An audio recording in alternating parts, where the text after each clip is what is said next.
prior to the season, you'd probably say you do the treble over Manchester United, you're having a really good season. You don't want to be kind of fun police, but I do think there's a case that he needs to be a bit more consistent. If people want to dig you out, it doesn't matter if it's a legend of the game in Roy Keane, then dig them back. Basuma, Bentancur, Sonny, Madison, they're flaky, I think. They do soft go underbelly. big. Where's our sympathy been? Where's the violins been? Where's the sympathy cards? Where's that been over the last 2.5, 3 months for Spurs? But dare I say it, there's a certain Dembele about him that you cannot get the ball off him. But if he drops Jed Spence, I'm agile. That's it, that's enough. It. I think he's going to get 100 caps for England, and I don't know where they're going to be. I got a call the next day from the Palace press. I asked, was it anything to do with Daniel Levy? And they said, well, his name was mentioned. As a paying season ticket holder, I think I'm in my rights to say what Agreed. I want.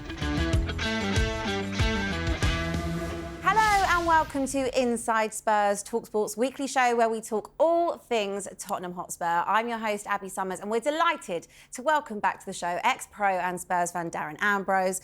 And we are so excited to be joined by Dan Kilpatrick, who's the chief football correspondent for the London Evening Standard and an authority on all things Spurs. Guys, we're on the back of a win. It was 105 days since Spurs won at home in the league. Yes, it was, and I think they only bring me in after a win, which is fantastic. It's better than being wheeled out after a loss. Exactly. So no, good to be here after a win. Actually talking some positivity today. I mean, we had that after Brentford, didn't we? Maybe people thought we were too positive. Yeah. We went a bit too early. We got a little bit too excited. Well, we did really, because then we did. went and lost to Liverpool, and we went out of the cup. Yeah.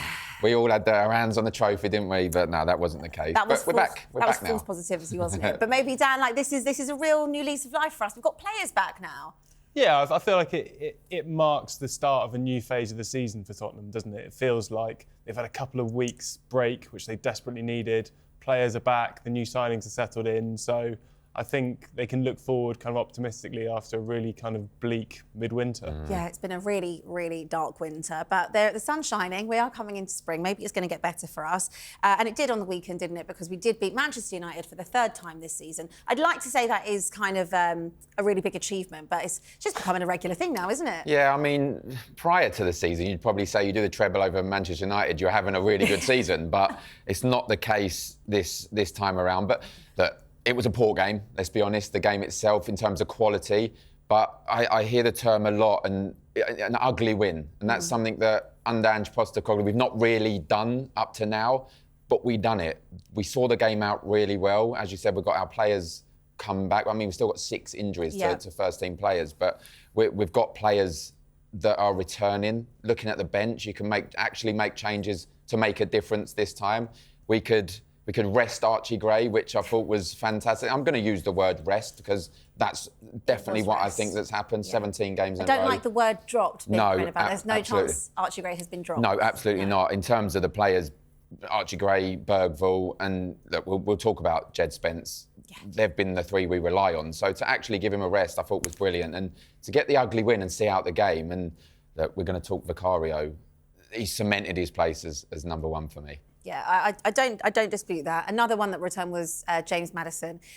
Kind of been in the headlines, not really his own fault, to be honest. It was kind of Roy Keane that called him out. And I'm just going to read you, actually, just a little bit of what he said, because it's a key line. People say Maddison's the man. When is he going to step up to the plate? He got relegated with Leicester and he'll get relegated with Spurs. It's quite a big statement to make that as an opening line, isn't it, Dan? Yeah, I mean, Roy Keane obviously likes big statements, doesn't he? But I don't think Madison's going to get relegated with Spurs. A few weeks ago, I was worried Spurs were going to get dragged into it, but I think the wins over Brentford United have secured their Premier League status for one more season. But look, I think the thing about Maddison is I enjoyed the celebration. I enjoyed his TikTok afterwards, kind of digging out Roy Keane. I think you don't want to be kind of fun police and celebration police and say players can't enjoy these moments, but I do think there's a case that he needs to be a bit more consistent and kind of step up and be a senior player for Spurs. No one doubts that he can deliver in one-off big games. I mean, he scored those 2 goals at Man City in November. He scored against Liverpool. He scored against Villa. He scores in big games, but does he do it kind of week in, week out? And I think probably that's what Keane was referring to. Right? Yeah, I do get that. And I think I've always kind of referred to Maddison as a bit of like a luxury player. I think with Spurs, like we're not very good at carrying players if they're not contributing to the team. I think we're having this kind of issue with Sonny at the moment, knowing when to let go and kind of we need to bring in a new guard. Now maybe Odegaard's back, maybe we'll see a little bit less of Son. But with Maddison, I think that Ange maybe is preferred Kulusevski at times because he is such a workhorse, and maybe Maddison doesn't always do that. Maybe Maddison has, the ability to kind of pick that pass or, unpick a lock. But in terms of the work rate and consistently pressing, maybe that's why Ange hasn't always fancied him. Yeah, of course, you're right. I think Madison lost his place essentially on merit to Kulusevski. It was nothing to do with an injury, or ability. It was just on merit, on form, he lost his place. But he's clearly worked, he picked up the injury, he's come back. I loved the celebration, I thought it was brilliant. If people want to dig you out, it doesn't matter if it's a legend of the game in Roy Keane, then dig them back if you go and score the winner. 100%. If social media was as important as it is now, or as big as it is now when I was playing, of course I would have, because more than likely I'd have been dug out a few times by certain people. But yeah, of course, I loved it, but I can feel an element of back and forth that's going to happen in this situation. I don't think we've heard the last of this. I think Roy Keane will dig it back. And look, what Roy Keane will say is, well done, but we need to see more of that. And I think that's what you're saying as well, Abbi, is one of those. I've been there, not at the same level as James Maddison. I've been there as known as a luxury player. And when it's not going well for the team, you do get dug out because of a perceived lack of work rate. I don't think it is in this case, but when you're defending a lot of the time or most of the games, it's hard for a player like James Maddison. We see second half, he didn't really get involved and have the impact as he did in the first half. But make no mistake about it, people will say, I could have scored that. His reaction and the way he was able to, he caught everyone of the Manchester United defence on their toes. Bergvall has to get a big credit for that as well. His touch and strike that created the goal, but his anticipation in the box was fantastic, and the celebration, I was all over it. Yeah, I think there was a nice little combination of different celebrations, wasn't there? There was the shushing, there was the yapping, then there was the darts. What was your favourite moment of it? Well, I like the darts. It's kind of his trademark celebration, isn't it? But I was going to say, I think what's encouraging about Maddison is he's had this pattern, and it was the same at Leicester, where he's playing really well, then he gets injured, he comes back in the team, and it takes him a while to get up to speed. And we saw it last season. He was brilliant. He got the ankle injury in that disastrous 4-1 defeat to Chelsea that every Spurs fan remembers. And then he wasn't really ever the same last season when he came back. And I think the fact that Postecoglou put him straight back in the team against United when he had Sarr and Basuma on the bench, he didn't have to play him, sort of spoke to the fact that he feels like he was in good nick. And I think he played really well. And the fact that he was out for, 3 weeks, I think, with a calf injury, came back, hit the ground running, that's an encouraging sign and sort of suggests that he won't need that period to get up to speed again, which is good news for Spurs, because they need him firing now. Yeah, at the end of the day, James Maddison said it, it's outside noise. Yeah. And I don't think any of us, any Spurs supporter, James himself has come out and said, I'm the man, don't worry, I'm back, I'm the saviour of the football club. He's one of our more experienced players, he's one of our top players. He's vice-captain. You expect performances to win you points and win you games. He's top goal scorer for us. I think he's got top assists as well in the Premier League. 9 goals this season. Yeah, so, I mean, his best season to date for Leicester, I think, was 12 in the Premier League, then 10. And he's got 8 already. Do you think then we're being harsh as fans? Yes and no. As I said, you want your senior players, with the ability of James Maddison, you want them to have more of an impact. Consistently, take the game by the scruff of the neck. When you need someone like Modric did, like Eriksen did. I'm not comparing those. I think that's a great point, Darren, because think about when Spurs collapsed at Brighton in the second half. Yeah. Right, that awful result.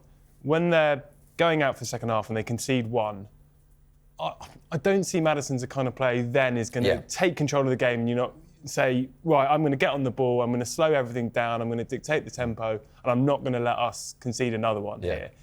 He tends to sort of go missing in those periods, I think, and that kind of the issue for me. Yeah. I don't doubt that when he's on it and when the team's playing well, he's one of the best playmakers in the Premier League, but it's just does he... And it's interesting you mentioned kind of Modric and Eriksen, because they would grab the game by the scruff of the neck a bit more, wouldn't they? But if he is the player that Roy Keane says and he thinks he's the man, he's going to go back now and look at that and think, I need to be this player. Yeah. Consistency is the key word for this. But he's never really been that player to take the game. I think at Leicester, I do think at Leicester he did kind of have that role. But I think that there's always maybe just like you will drop off in quality. Maybe Spurs as a squad is going to be better than the Leicester team that he was in. So maybe there is more emphasis on him doing that and shining more in a shinier squad than there would be to Leicester. Yeah, if that makes sense. Sometimes players naturally lead as well, and I never see him hiding from the ball. I always see him available, always see him wanting the ball. Sometimes it doesn't work out for him, but that's having a perceived luxury player, which is what James Maddison is. At the end of the day, he won us the game yesterday with his anticipation in the box, and you want to see more of that. We just want to see more of like the leadership abilities. Yeah. But I think this is something we touched on a couple of weeks ago, and in general, like it's quite well known that if you watch Spurs, you know there is a serious lack of leadership. I think, like we all love Sonny, but he's probably not the type of captain we would necessarily associate. You want maybe like a centre back that's really strong, powerful, or a midfielder. Or a Roy Keane. Well, exactly, a Roy Keane type figure, and Spurs, they do lack that. They lack that type of grit within the squad that someone is going to take the game by the scruff of the neck. And I don't think Madison is that person. I don't think really Son is that person. Who would you say? You obviously cover Spurs a lot. You watch Spurs a lot. I think that is the issue Spurs have. I think the young players are all brilliant, and in many ways, like we touched on it there, like the ones who have stepped up as leaders over this rough period have been Gray, Bergvall, Jed Spence, guys who are on the younger side or teenagers. I look at Spurs as a squad and I think there's lots of players who on their day are brilliant. Basuma, Bentancur, Sonny, Madison, and these are the senior players in the squad, but they're flaky, I think. They do... Soft underbelly. And you can include Bentancur in that as well. And even Romero, who's a fantastic player, I think, but he's either injured or he's doing something stupid, like flying into attack and getting himself booked or sent off. And it's like, is there anyone over sort of 26, 27 in that squad, apart from Vicario, maybe, who you would kind of bet your house on having an 8 out of 10 game? I'm not sure there is, and I think that's part of the issue at the moment for Spurs. Yeah, I think you're spot on with that.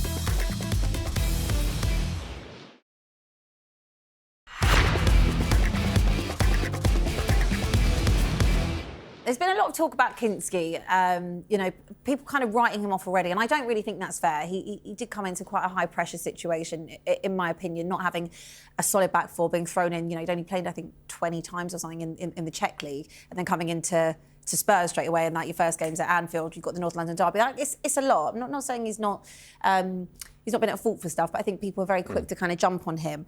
But it was really good to have Vicario back. You can see the difference in terms of a shot stopper and like that ability, can't you? And just having that type of leadership at the back. He's still shouting at people on the 90th minute on the halfway line, telling them to get forward. So I think that creates a different type of environment for the defenders in front of him. And the last 2 Premier League games, Brentford and this one, we've kept clean sheets. Yeah, I mean, first and foremost, I think Kinski done a good job coming into it. Like you said, a high pressurised team that are low on confidence, going to concede chances. And I thought he dealt with it reasonably well. He was never going to be Spurs' number one, in my opinion, was always waiting for Vicario to come back.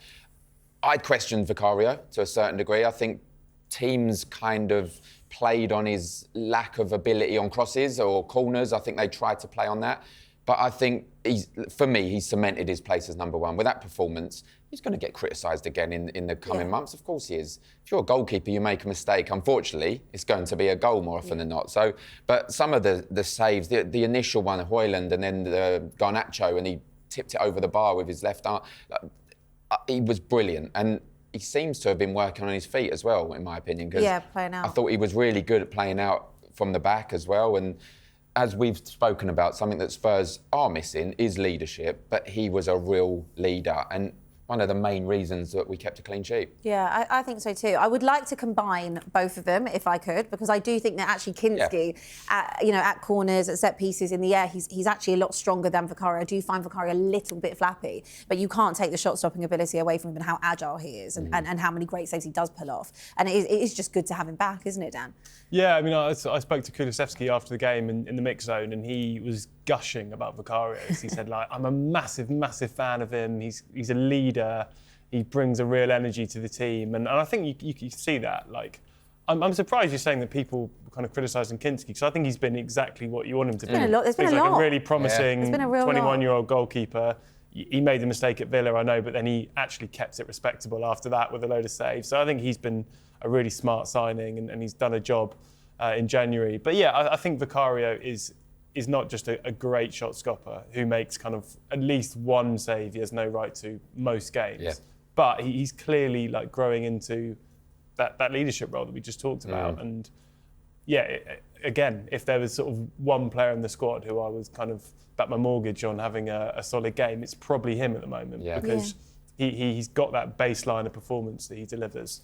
And I think you can sort of see the respect that the rest of the squad has for him, which is really telling. What this is only a positive for Kinski as well. Yeah. Having someone like Vicario, I've been involved, and keepers' unions are unique in the football club, and it's the only position really that if you're not playing, you still back the player that plays, and to see that at a club that I've been at, it, like I said, it's unique. So they'll be certainly supporting one another. Fraser Forster as well. I know he's been out of the team injured as well, but it can only benefit Kinski to learn off someone like Vicario. So when he is called upon once again, it can only improve on what he's been, which I think has been a real good keeper, good bit of cover. Yeah, I feel like what about Brandon Austin though? Because the performances that we actually have seen of him, I actually thought he played all right. But by bringing in someone like Kinski, I mean, he's effectively now going to be fourth choice, isn't he, even behind Fraser Forster, and I guess until the summer until something happens. I mean, sometimes you have that, and again,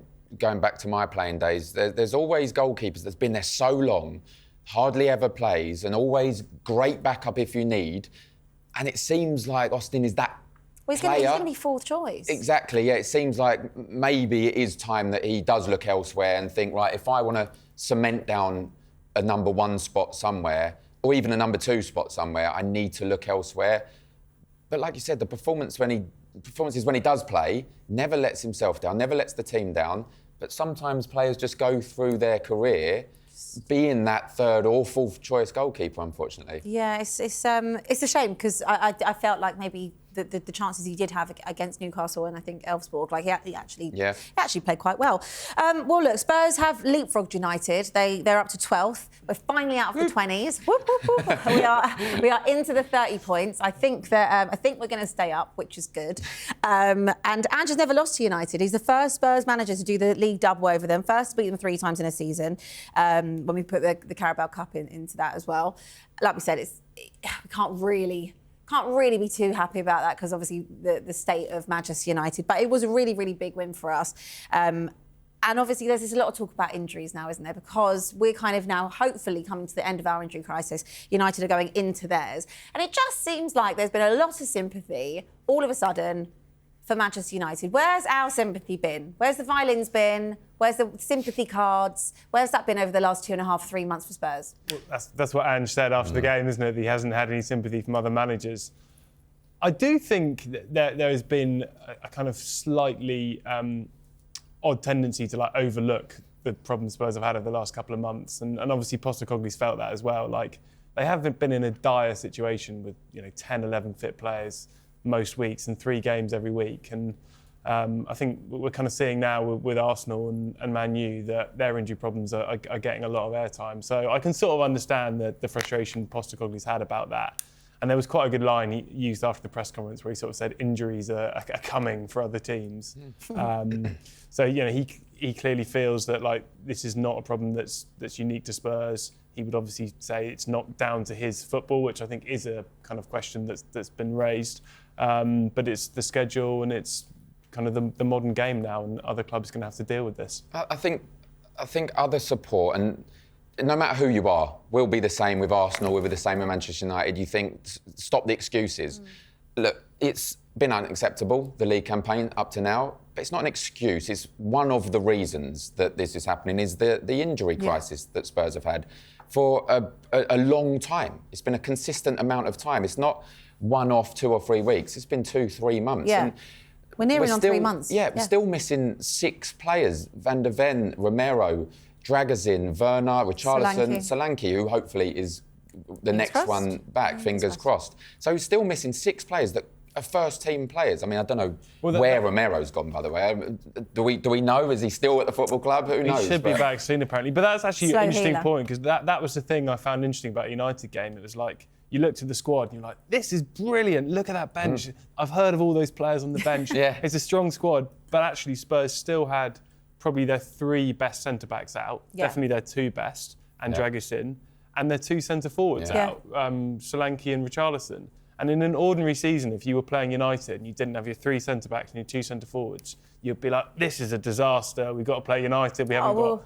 But it looked great. Think back to a certain team in North London when they had 45 minutes without, Gabriel. And Saliba. It was an absolute head loss. The season had to end. So, imagine doing it for 3 months. They've had 3 players now, Arsenal. Havertz, Saka and Jesus that are out. I know Martinelli as well. And it's the biggest crisis they've ever had. Stop the season. Stop the count. We'll start the count because things hopefully are looking up for us. Brennan Johnson, Odegaard, they also return. I'm really looking forward to seeing Wilson Odegaard because I think we've only seen about a game and a tiny little cameo. And he looked like the type of winger that would actually get me off my seat. Like, he actually wants the ball. He's quite direct. He wants to do stuff. And that was like a signing that really went under the radar. So hopefully that is like a brand new signing for us. I was really impressed. 87 minutes he come on and he showed a lot of potential on there. Like you said, someone that's going to get the ball, drive at players, create chances. It was a really good cameo, actually. Yeah, it was. And defensively, Ben Davies has been getting a lot of praise, and rightly so, because he is Mr. Reliable. I do feel like maybe he probably shouldn't still be at the club at this point, but the fact that he still is there and he still does a job after such a long time of being there, I mean, you have to just take your hat off to him because he's so versatile. He will always fill in wherever he's needed as well. And I just think that he's been great, and obviously coming in again next to someone like a Gray and kind of coaching him through games, and now Danso as well, who's also looked, pretty good since coming in. He's looked quite comfortable. You have to give the credit to Ben Davies for being that senior player that actually does step up to the plate. In terms of Kevin Danso coming into the team, the biggest compliment you can give him is look like he's been there for years. He's come in, he looks assured. He's done a recovery tackle yesterday on Hoyland, who's not slow, by the way, which was fantastic on Sunday, it doesn't look like a new signing, and he looks like he's a leader. But look, Ben Davies, cult hero comes to mind for me. There's legends of football clubs, then there's cult heroes, someone that goes unnoticed to a certain degree, and whenever he's in, he never lets you down. Even when he's not playing particularly well, he's giving 100% for the team. But I think since we've had the injuries and he's come in as one of the senior players and a leader, I think he's been really, really good. Yeah, I echo that. He looks like a Postecoglou player, and I think that's really important. I don't want to dig out Dragusin because the poor bloke's got a terrible knee injury, but I haven't been that impressed with him when he's playing on the halfway line. He looks better when he's backs to the wall and he's kind of defending his penalty box, whereas Danso already looks like he can do that job of kind of carrying the ball out of defence, playing out with his feet and kind of playing on the high line. So that's really to his credit. And I think, obviously, all Spurs fans want to see Romero and Van de Ven back in the team. I think particularly Van de Ven, but in the meantime, I think Danso looks like he's going to be able to do a real job there. And I think Davis is underrated as a centre-back. I mean, good on the ball. Look at our defence at the weekend. Porro, Danso, Davies and Spence. Yeah. You've then got Spence could go to his right position on right back. Van de Ven, Romero and Udogie could come in. Which I would like to see. Exactly. You've then got Dragusin as well on the back burner, ready to come in as well.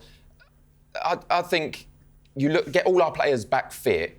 You've got 2 defences there that would get into a lot of teams. So you just need them back fit, and you need the medical staff to do their thing. Well, we need them to stop going into that medical room, honestly, because it's been busy.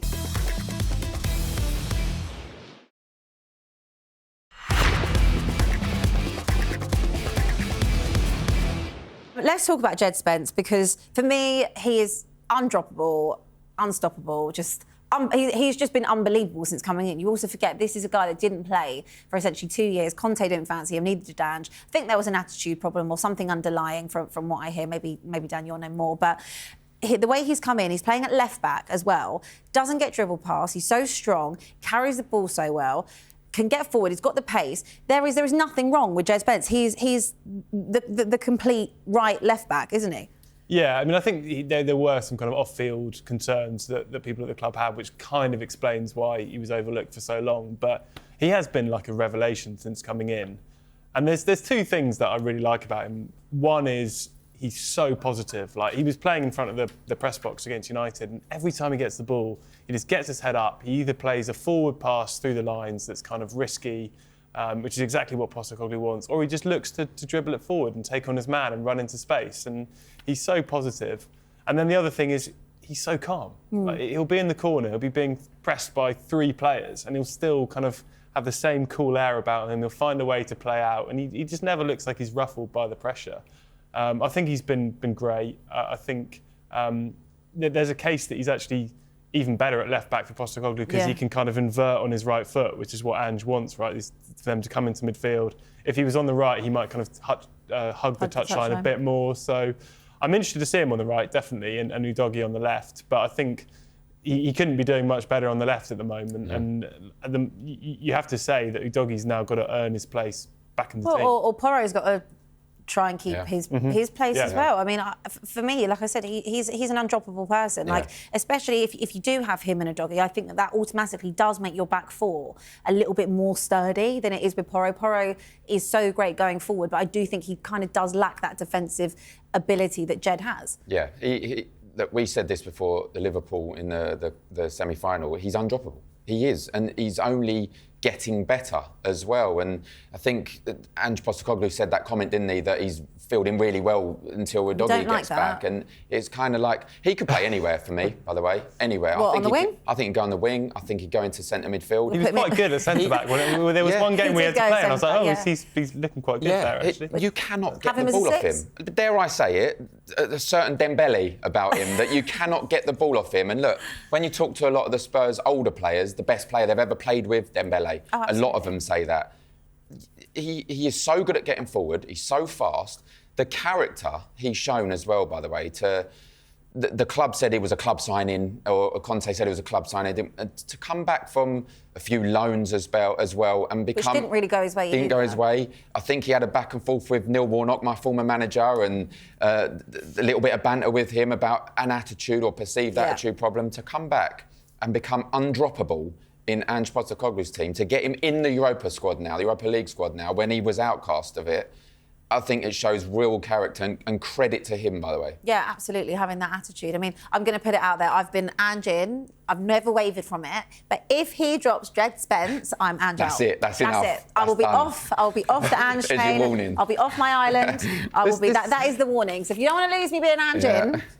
Keep him in. Keep him in the starting 11. That was his second consecutive Man of the Match award as well, so he's just absolutely and well deserved. Flying. Yeah, totally, absolutely flying. Archie Gray got a well-needed rest, didn't he? Lots of people saying they dropped him. He was never dropped. He was just having a rest, wasn't he? Yeah, I guess.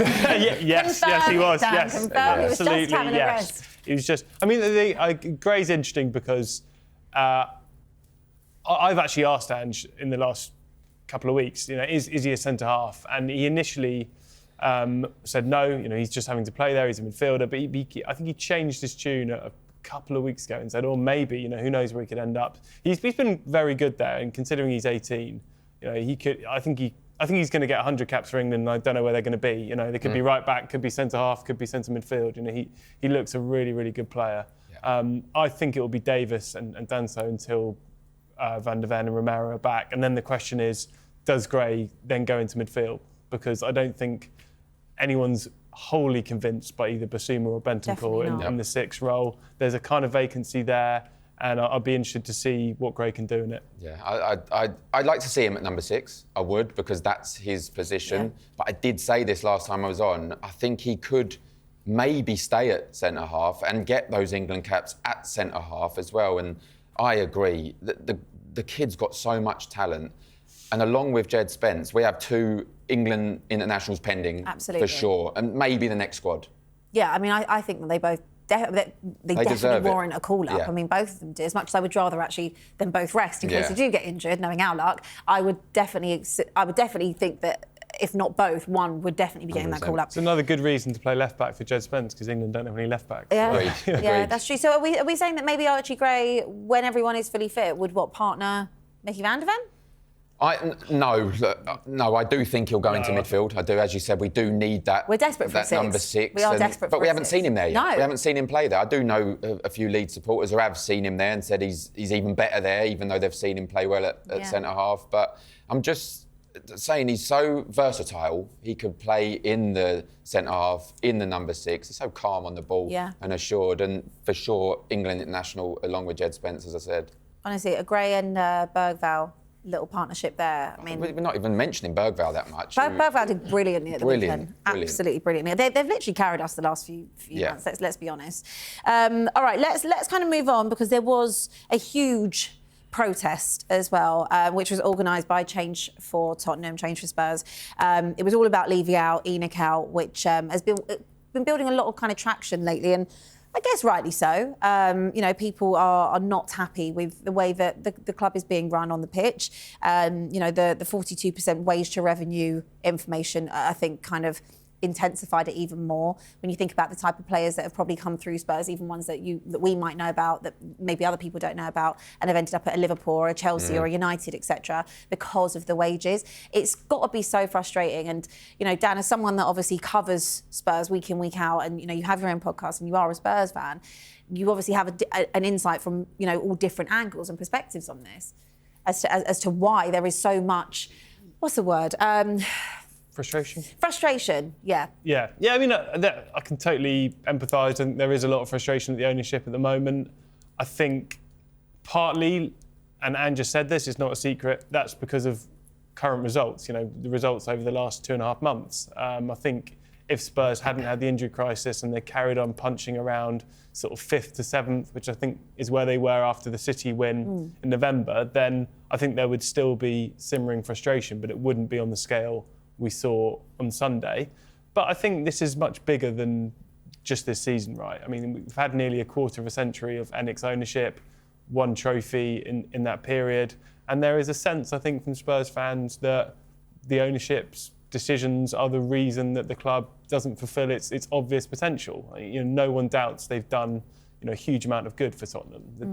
We see the stadium every single weekend, and it is magnificent. And on the commercial side, Spurs are flying, and they're kind of future-proofed and in a great spot in terms of the financial rules, etc.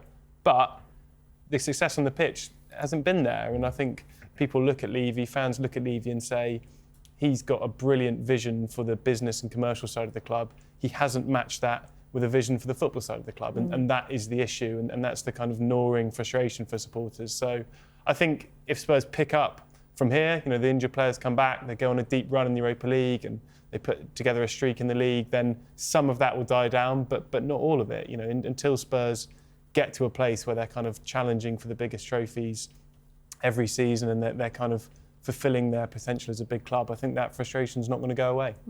Yeah, this will hurt Daniel Levy. This will hurt the protest. Look, I dared to criticise Daniel Levy one time on talkSPORT when I was on here. I dared to criticise his tenure at the football club, and it worked against me. It was clipped up. The clip was clipped up at talkSPORT. I was due to do a sponsored event for Crystal Palace. Couple of Crystal Palace ex-players, couple of Spurs ex-players, do a little track, a little electric car around a racetrack and see who gets the best time. I obviously chose the wrong time to air my frustrations. I got a call the next day from the Palace press saying that representatives of Spurs have rung up and said unless I'm taken off the gig, they're not going to be turning up. I asked, was it anything to do with Daniel Levy? And they said, well, his name was mentioned. So look, I dared to criticise him. He got upset over it. That's why I say this is going to hurt him. Because, and I've always said it, and I said it in the clip that was clipped up, business, he is very good. He's a very astute businessman. The club is probably one of the most well-run clubs businessly in the world. On the pitch, it's not good enough. And that's what supporters want. That's what I want as a supporter. We both want these. We want trophies. I know new ownership's not going to guarantee trophies, but I sometimes compare this to a certain degree to the Newcastle situation when Mike Ashley was involved. And you want a club to be proud of. You want a club to, have ambition to win trophies. And as you said, the wage to revenue, 42%, lowest, one of the lowest in the Premier League, definitely the lowest in the perceived Big Six. It's not going to happen. Players are going to come and go because you're not giving enough to these players. So the ambition's not being shown. I think that is the frustration. And look, fair play, the turnout to the protest at the weekend was really good. There were thousands there. And will this work? I don't know. I think consistency, you might start to see it work, but I don't know if it's going to work. Yeah, I think, you just telling your story, there's so many instances. I've had my own instances with the club about being vocal and not happy with the ownership. And as a paying season ticket holder, I think I'm in my rights to say what I want. So as long as I'm paying for my season ticket, as long as everyone else is paying for their season ticket and giving back to his £6 million bonus that he takes home every year, I think we're well within our rights to criticise, don't you? Absolutely. Look, I think the Change for Spurs protest was brilliant. I think that's the first time in years. I think this really kind of all started to spiral with the ENIC out more so after the sacking of Pochettino and how heavy-handed that was and trigger-happy it was. And I think that there was just so much maybe hurt with that situation from the fan base and just felt that it was just a real just a bizarre move. It was like a Levy fetish thing that he had to go and get Jose because he couldn't get him the first time round, all those years ago. And it was like fulfilling his own little prophecy rather than actually thinking what was best for the club and allowing Pochettino the time to rebuild. And that's just kind of grown and grown and grown over the last 5.5, 6 years. I don't know whether this is smoke and mirrors because it seems like every time that we get to a place where there is big criticism on ENIC and Daniel Levy, there seems to be a rumour that starts going around, the Qataris are interested, this American consortium are interested. Qatar might be forced to pull out of PSG due to the legal challenges and criticism surrounding Al Khalifi. So how true, Dan, are these rumours of the Qataris being interested in Tottenham? Well, I don't know about the Qataris pulling out of PSG, but I do know that, I believe that Levy met with Nasser Al Khalifi, he's the PSG president, about a year ago. So they have held talks in the past over a minority stake. There was interest there from Qatar. I believe that has since died down. But I don't know about this PSG stuff. But if they left PSG, that would potentially pave the way for them to come and invest in the Premier League. So I don't think we can completely rule that out. The Guardian had a story a few days ago about private investors from Qatar potentially looking to buy a minority stake in Spurs. So there have been lots of rumours swirling about a potential takeover. And Levy's on record saying he wants a minority partner. He said that. That's no secret that Spurs are looking there. And that part of the world, as we know, Qatar, Abu Dhabi, Saudi Arabia are investing a lot of money in sport, are investing a lot of money in football teams, and they're looking to the Premier League. And Abu Dhabi have Man City, Saudi Arabia have Newcastle, and so Qatar logically, will want to get their own Premier League side and start competing. I don't know kind of how true it is that they're kind of in talks with Spurs, but I think we certainly can't rule that out. And it feels like something that will plausibly happen in the not too distant future, whether that's at Spurs or another top flight club. Yeah, he doesn't do many interviews, Daniel Levy, and I was listening back to one that he has done previously, and he did say if there was a bid on the table that benefited the shareholders and first and foremost the football club, which was his words, they would really consider it. So look, everyone gets excited when these billionaires come and take an interest in your club because you look at potential football teams who could be playing for you. But there'll be a long way to go. The Spurs valued really high, and I think it's going to take one hell of a bid to get them looking. I know that there was some interest just after the Champions League final, and I think Levy might have put the money side of things a little bit too high and scared them off. But they are currently valued at around 3.75 billion by Daniel Levy. I mean, one thing I will give him credit for, like we said, is the business aspect. When he took over, I think Spurs was valued at 80 million. So in terms of the product that he's built as a business, as like a kind of powerhouse, he's built that. Yeah. We just need a little bit of ambition on the pitch, don't we? Just a little bit. I would say one thing, just on this subject area, that I think is massively in Levy's defence, is that if the Premier League had been kind of regulated in a different way, so i.e. if states and oligarchs hadn't been allowed to buy clubs, i.e. Abramovich hadn't been allowed to buy Chelsea or Sure. Abu Dhabi hadn't been allowed to buy Man City, how much more successful would Levy's approach, his kind of cautious, slow building approach have been? I think it would have been a lot more successful. You know, they'd have had more top 4 finishes, they'd have had probably a trophy or two, maybe even a league title. So these big states that kind of and individuals that had basically unlimited wealth have massively changed the game. They've changed everything, and that's kind of the model that But then you could Spurs have been competing you could also against. look at Liverpool and how they do business. You could actually look at Arsenal and how, I know in the last few years it's kind of stepped up a little bit more, but it's about doing it the right way. And there does come a point where you just need to just maybe open that wallet. And it's adapting, because unfortunately these individuals and states have been allowed to come and take over clubs. And I don't think ENIC and Daniel Levy has adapted to that, because they're not poor. We've got a lot of money, but it's just, as we've seen with the graph that come out, there's not enough going into the football side of the business. And as an astute businessman that Daniel Levy is, it baffles me that he can't see a successful club, Champions League year in, year out, winning titles, builds revenue. Exactly, So, that would benefit you so much I think, more. It's great to, run a club sensibly and, always look after the bottom line. But then you need a sense sometimes for those opportunities when you do have to roll the dice and do have to take a risk. Every Spurs fan remembers the Louis Saha, Ryan Nelson transfer window. We've never forgotten. Yeah, and obviously Pochettino's whole project was a great example of that. They were obviously well ahead of schedule. I know they were building the stadium, but there was a point there where they had to make some risky sales and then reinvest the money, refresh the squad, and Levy didn't seem to have the sense for those moments when it's time to act differently. Yeah, it's a lot of reactiveness rather than being proactive. Yeah, it's fine to be cautious and look after the bottom line, 85% of the time, but then sometimes you have to sense your chance, and he's never seemed to do that, I think, and that's frustrating. Absolutely.